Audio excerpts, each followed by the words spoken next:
Could you please tell us your name, age, and occupation? My name is Faria. I'm 29 years old and I'm an artist. What came first for you, your desire to be an artist or your knowledge of the materials that you work with? Well, I think in most cases a person decides they're going to be an artist at a very young age, you know, typically with crayons sitting with a juice box when you're very young. That's when I realized I wanted to be an artist. And from there, did you take up arts in your adolescence through schooling, or was it something you did outside of school? I didn't, in fact, have a lot of art instruction when I was in grade school. I had a third grade teacher that I guess might have been a little bit of an influence, but I didn't have art in middle school or in high school. I was always drawing and painting throughout all my classes, and I got in trouble a number of different times as a kid for, you know, being just a wild card, a joker, and I would be sitting there drawing and not paying attention a lot of times. Education wasn't really a concern of mine. I just wanted to sit and draw. And that followed you all throughout your life? Yeah. Yeah. So that's when you really knew that's what you wanted to do for the rest of your life? No, I don't know exactly when, but I know I was very, very young. And it just kind of, it was like a foundation that kind of never left you then? Yeah. Gotcha. Excellent. I understand that you attended Ringling College in Sarasota. Was there anything you specifically studied, and what did you leave with that school outside of a degree? Was there anything that really followed you for the rest of your life as far as a philosophy or some type of memory that kind of got firmly implanted in you? I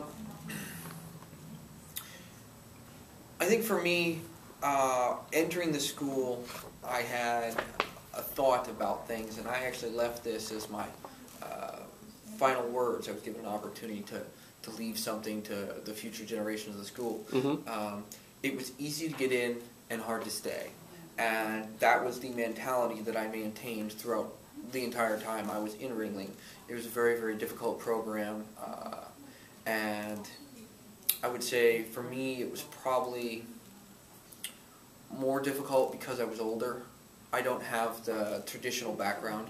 I actually didn't attend much high school and opted out and got my GED at 19 years old. And I did construction for a profession for 10 years while always being an artist and trying to make something of myself as far as a professional career. Mm-hmm. But it was about when I was 25 that I went to college. And at that time, I attended Ringling. I chose the major of illustration. And now, just 6 months ago, I suppose, I graduated with my bachelor's degree in illustration. It was a great learning experience for me, and it was very hard and heartfelt, full of a lot of sacrifice. Congratulations on achieving that degree. Thank you. Is there anything that you work exclusively in as far as any formats of painting or with specific paints, or do you use a variety of methods and tools in combination? I've used just about everything under the sun, from making my own pigments, from just raw materials of using a pestle and grinding them up, to spray paint, a number of different kinds of acrylic, oil, watercolor, gouache. I've used basically every kind of medium. I've also done sculpting and welding, so I have a very diverse background. What I prefer is open acrylic. It's a product that is new on the market. It's only been out for about a year and a half, 2 years. And it blends like oil, but if you want it to dry quickly, you can hit it with a hair dryer or a heat gun and dry it instantly. And it gives you the best of both worlds. You have the ability with oil to blend and the ability of acrylic to layer. And that's what I use almost exclusively now. What is your approach to starting a painting? Well, in a traditional media, I typically have some drawings, or I might have some reference. I'll do potentially some small thumbnails and a rough sketch, create a tightline sketch, and then go from there and use a lot of process. But I also do things very off the cuff in a plein air sort of fashion, where I'll just simply go out, sit and look at a building or a landscape and paint it as is. I do a lot of computer-oriented things in a number of different programs, just to rattle off a list. Photoshop, Illustrator, Corel Painter, basically any other Photoshop-based platform, Flash. There's a whole laundry list of them. I like ZBrush for three-dimensional sculpting, and I've played around with GIF files, building small little Flash animations and little, just repeatable cartoon characters. And I've done a number of different things as far as that's concerned. So there isn't much that you don't take advantage of that's out there today. I try to be as multifaceted as possible because, with today's economy, it's very difficult to make any money. And as the classic saying goes, I am the epitome of a starving artist in that sense. I'm just starting out. I have this gallery here at the artist Atelier, and fantastic, by the way. Thank you. Absolutely littered with beautiful work. I come here 4 days a week from Bradenton, where I live, so I commute a pretty good distance in the beginning of the week, and I'll stay down here for 3-4 days at a time, and then I'll commute back to Bradenton, where my girlfriend and I own a home. How would you describe your style? Is there a specific style that you use? Or is it, as you kind of stated, you do a little bit of everything, so there isn't really something that you really set off in working at? I do definitely have a number of different kind of styles that I like to work in. To try to nail it down to one, I don't think that, for me, works. I like to always be evolving and adapting. It's important to me to have a good foundation of drawing in everything that I do. As far as style is concerned, everything comes out of your basic interpretation. Is there anything that you're specifically trying to do to people with your art or society? No, I'm not trying to shock the world in one sense or another. I do things from time to time that are considered shocking and maybe even offensive on that end, but it's not my intent. My intent is to just, create good work and try to convey a message, what have you, as far as what that message may be. As an illustrator, I am given a responsibility by a client who, for example, may want a book cover done, or they may need some artwork for a web design that they want for their backdrop for their web page, or anything else that a client might have, a portrait of a family member or a dog. Mm-hmm. That's all illustration. The definition being that you work for someone for their idea. When I sit down and I sketch and I paint myself, it's completely different. I'm not working with someone else. I'm working straight from here. So it kind of depends on whatever you're... Whatever's in my heart. Whatever it's serving. Gotcha. Excellent. What inspires you to keep going, and how do you keep yourself motivated? Is there a specific philosophy that you follow, or external and things that in life that you consistently pull from for motivation? I think everybody has a muse in one way or another. For me, I really don't know. It's just, I have a great deal of drive, and if I don't create something, it begins to bother me, and I want to go make art. I want to go create or paint or build something. It's just, it's in me, it's what I do. Gotcha. Excellent. David Foster Wallace once said, too, that he spends an hour a day writing a book, and then the 8 following hours afterwards biting his nails thinking about writing a book. Not thinking about what he should write, but thinking about writing a book in general. He was kind of the same, he had the same kind of mental mind frame. So, maybe, does that draw to you, too, or not really? He's a writer. Yeah. And of course, they're two different mediums. Yeah, but both hinge upon creativity, and I think that for writers it's a very different kind of thing to create, because they want to create a story from beginning to end, and they have a clear, concise idea of what it is their message is. As an artist, when I create work for myself, I don't have to have a clear idea of where the destination is. Sometimes it's better to just do. Sometimes it's better to just paint. Excellent. Or work in the computer and just, Just make sure you keep on going, you keep working at your progress craft. forward. Yeah, I mean, there are other times when you're working with a client, like I said, it's like night and day. Being an illustrator, you're working with somebody for their end, for their goal that they want. And I need to remove myself from the equation. What my opinion is to give, my opinion is there to give them the experience and knowledge that I have from doing what I've done for so long. It's not there to kind of tell them what they should or shouldn't have.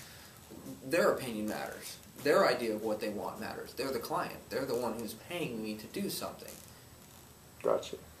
Have you ever reached a sort of plateau effect where you felt this is not what I want to spend my time doing anymore? Or? I think everybody has second thoughts and doubt from time to time, but it's important to just be stubborn, push through it. You know, if you're hungry and you, when I say hungry, if you have a great deal of desire to do something, nothing's going to get in your way.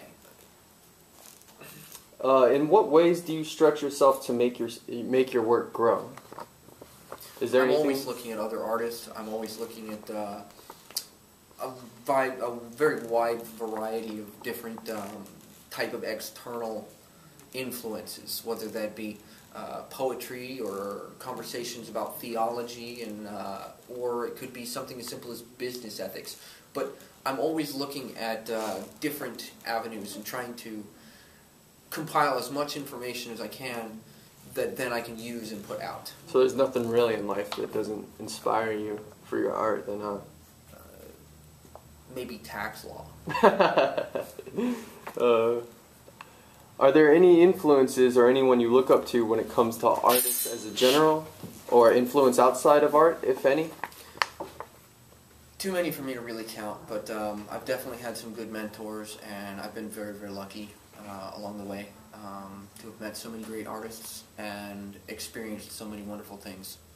I would say that a close friend of mine about 10 years ago, a man named Mark Boz, who's a mural painter in Miami, quote-unquote kind of took me under his wing when I was about 19, and he played a tremendous role in the further development of my career as an artist, and really gave me that first glimmer of hope at a very young age, teenage age, young adulthood age of what it was to be an artist and what it meant. I guess I'm going to stop that and go live, and I better find out what question we're on. Okay, cool. Live in 3, 2. The arts are facing harsh budget cuts in public school systems nationwide due to the poor economy right now. How important do you believe the arts are for our youth? I think it's definitely important. But let's be honest, I mean, we're suffering through a technological depression, and our government's concerned with many things. So the aesthetics, like, arts and, school sports, traveling for that stuff. And aesthetics is probably a poor choice of word, but compared to a lot of the domestic social programs that are going out there, that stuff is kind of, it doesn't really bear weight compared to some of the stuff that they are actually considering cutting now. So do you think that it's going to be more of a responsibility for artists from here on out to hone their craft by themselves and kind of get back to a throwback feel that, how art and, how really anything that somebody chose their craft to be in, like the 1800s, when there wasn't these programs for school, Do you think that it will go back to that way, or kind of just stay where it's at, where it's kind of teetering and present, but still, not really doing justice to the program? I think that there are a lot of schools that are set up from even an elementary school or middle school, typically high school level, that are designed around an art-based curriculum. Throughout the United States, there are a number of different high schools like that, and if a parent is interested in helping their child who they see has artistic talent, then that's a good avenue for them to explore. As far as the second part of the question, I think today we are so in touch with one another on such a regular basis, more so than we ever have been before in history, because of globalization, that I can quite literally call up somebody in Dubai and have a conversation through Skype and see them and talk to them. If I had a client in Australia or anywhere in the world, really, I think that plays a huge factor as far as of the world. Us as Americans have kind of found ourselves in a very interesting situation right now in today's economic situation and political situation. How do you bridge the gap of the business side of art? Is that something you're interested with integrating, or are you just solely focused in your work currently? I'm sorry, could you repeat the question? Yeah. I understand that you have been working and showcasing work at this gallery for the past 4 months. Could you let viewers know about how this came to be, your current level of involvement in the gallery, and any future plans or goals you are currently working on and towards? Well, the artist Atelier is in downtown Punta Gorda on Olympia, right next to Taylor, and the Atelier has been here for about a year. I knew the people who are in charge of this for the city about 6-7 years ago when I participated in an art competition here back in 03, 04. And it was through them that I made arrangements to get this space. And ever since then, you've been presently working in here 4 days a week, as you stated earlier. Yeah, 3 to 4 days a week. I try to come here at least 3 days a week. It's difficult because I live in Bradenton, as I said earlier. The commute and just other responsibilities like mowing my lawn and washing dishes. Everything that comes with everyday life. Exactly. Do you do more work down here or in Bradenton at your home, would you say? I don't really know as if right now I'm productively working in a studio at my house in Bradenton. I have one, and after having been here for typically 4 days, basically working from, I don't know, noon till sometimes 7 at night, depending on what day it is, I usually just go home and leave this as my space that I work and try to separate the two. Although I have from time to time picked up canvas and just walked in my studio and started painting because I felt like it. Gotcha. Excellent. And for the next part of the interview, I'm going to ask you some, I'm going to read you some quotes from some painters and other artists and catch your reaction and if you agree with it. Are you cool with that? A giant of contemporary art, Francis Bacon described painting as a method of opening up areas of feeling. Does that statement mean anything to you? Yeah, I'm a big proponent of Francis Bacon's work. I've known of his work for a while, and I like his work on a personal level. And I would definitely say that I agree with the statement. British conceptual artist Helen Chadwick's art was devoted to splicing the provocative with the profound, to probe the scientific, subjective, and spiritual notions of who and what we are. Does that statement mean anything to you as an artist or in general as a human being? And do you integrate any of that kind of feeling into your work? Let's be honest, every good car salesman knows the bottom line is sex sells. Any advertiser knows sex sells. So incorporating a little bit of the quote-unquote provocative into a deeper sense of what it is that you're driven by as an individual artist makes sense. I don't know that particular artist. I'm not familiar with his work. Or she. She. I said Helen, my bad. Yeah, I don't know that particular artist. I'm not familiar with her work, excuse me. But I would probably say, after having looked at her work, that I would more than likely agree. Paul Cézanne, the painter, for the majority of his career felt like he had... Cézanne, excuse me. Now we're even. Paul Cézanne, the painter, for the majority of his career felt like he had to create a big painting, both in terms of size and in terms of recognition and quality. Is that a thought process that constantly follows you in your career, or is that a non-issue?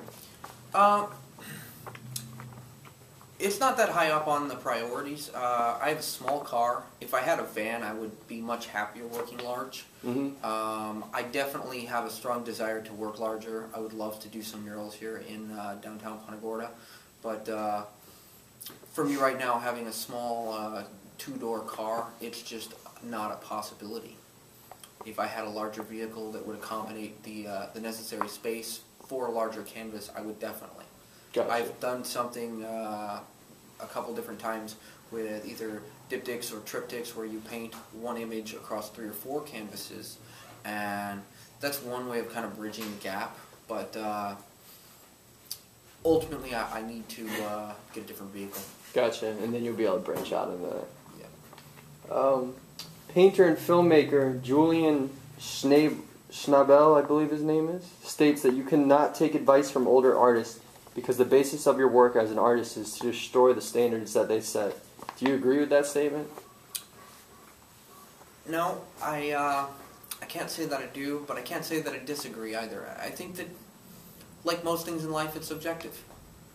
I think that it depends where you are and the kind of environment you come from, as far as what walk of life you come from. Somebody who is born into a Protestant or a Catholic family might have more difficulty answering yes to that question than somebody who's born from very liberal-minded parents. Where that would be kind of encouraged, pretty much, right? Francesco Clemente states that waiting is critical in painting, that waiting is needed for the mind and material to develop the narrative, and that painting is not much about decision, but the acceptance of the fact that certain structures and orders have their own saying, and all you need to be able to do is listen to them. Do you agree with that statement? Has that ever happened in any of your work that you've produced? I think what he's getting at is patterns in nature and patterns in life. Because in nature, you have certain refractal-based patterns that occur naturally, and as an artist, if you can pick up on those things and understand a certain formula for how to create a beautiful or desirable piece of work, it's a lot easier to sell something that's attractive than it is to sell something that's not attractive. Do you agree with the statement that claims history all around us is ever-changing? As an artist, it is most fulfilling to try to do your best and become part of it in your work, as far as painting?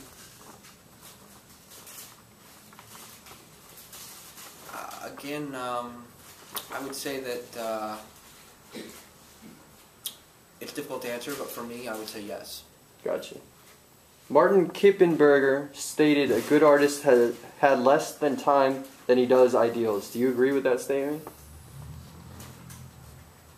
Isn't that really just a question of, is life long or is life short? Yeah, that is kind of the same thing, isn't it? There it goes, it becomes very subjective again, right? Pablo Picasso said that every child is an artist. The problem is how to remain an artist once he grows up. Or how to remain a child.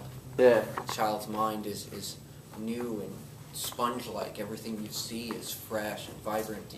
As you get older, you become jaded. And you become more forced into a staunch, clearly defined set of parameters that say this is the way it is and this is the way it isn't, and it becomes very black and white. I think that as an artist you have to remain fresh, you have to remain open-minded. It's crucial to enjoying your craft. Do you agree with the statement? Do you... No. Yeah, I can be contacted via website lucasfaria.com.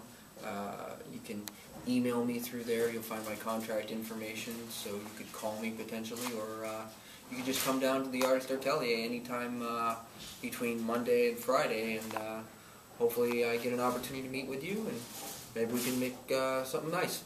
Excellent. Thank you, Lucas, very much for your time. And would you mind letting me take a look at some of your paintings and kind of give me a little bit of background on it? How about this one that's sitting right behind you currently to start off with? Oh, this is a landscape that I created about 2 months ago, and it's fictitious. It's not really from a whole lot of reference. Just kind of built it out of my head. Looks pretty good for pulling that out of nowhere.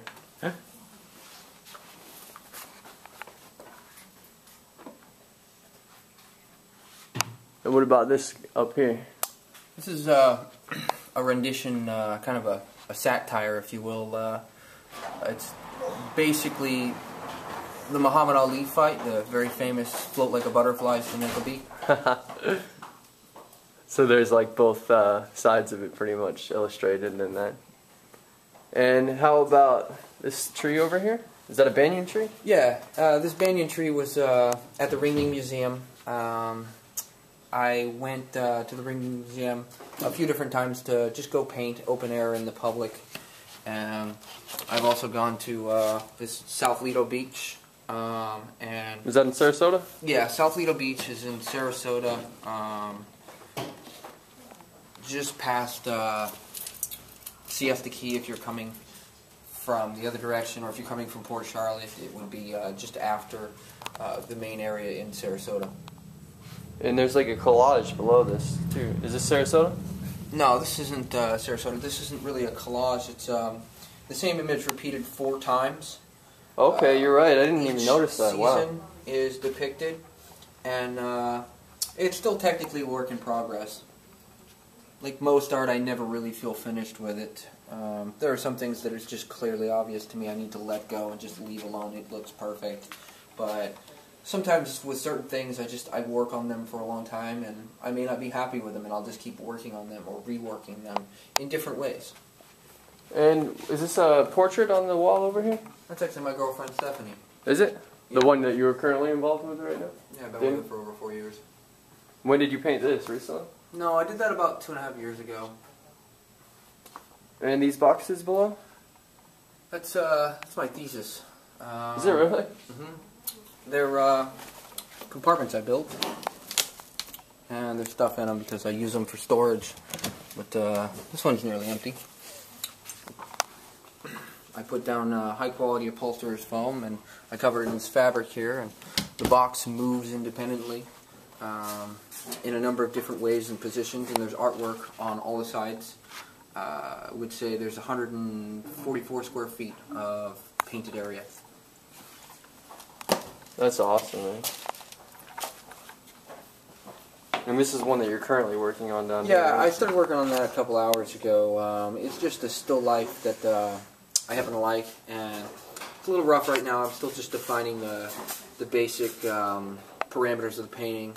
I would say it's basically an underpainting, and then I put a little bit more time into it after that. But I'll be refining the details and finishing that piece in the next day or two. And this one looks like a fascinating concept. That's actually something that I'm planning on screen printing for some t-shirts in the future. The image was featured in a magazine called Zigzag, which is out of Sarasota, and the piece is called Jumper. I plan to use that image to design some t-shirts from. That's very cool. I like that a lot. And this one that you're currently working on the computer? Actually, this is done. I just brought it up because I wanted to show you. This is a self-portrait I did. That photo was used for my thesis show at the school I went to, Ringling. We all had to design a self-portrait to be incorporated into a poster for graduation for the ceremony. And it was just another project that happened to come my way, and I did it in a very Norman Rockwell kind of style.